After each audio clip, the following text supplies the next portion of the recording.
Hello everyone. In this video, I'm going to show you how I find the center for circle shaped MDF board. Whether it could be an MDF board or it could be a round canvas, it could be any surface that is circle in shape.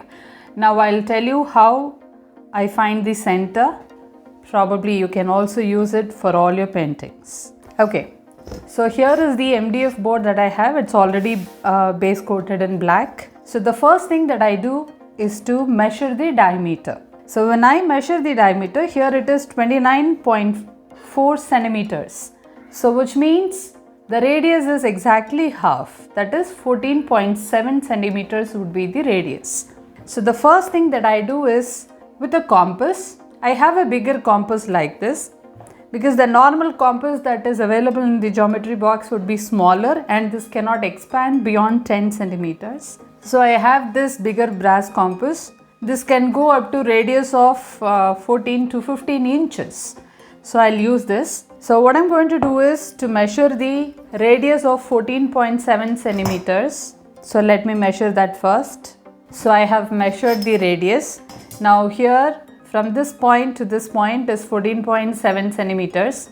Now what I'll do is I'll keep the pencil edge to the corner of the MDF board and then keep the compass like this, So I repeat, I keep the pencil edge towards the edge of the MDF board and compass somewhere like this, and then I'll make sure the center point doesn't move anywhere, and then I'll keep it like this.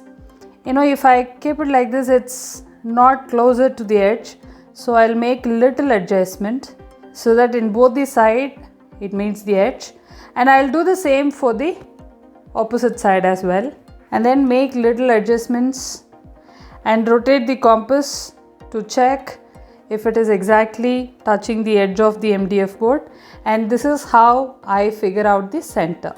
This may take quite some time. I don't know if everyone are following this method, but I especially follow only this method for all the circular shaped canvas that I use for painting. So once the center is found, I'll have a pencil to note down the center point. And then you know what to do. You can draw circles, create grids. See, this is exactly how I find the center. Thank you for watching this video.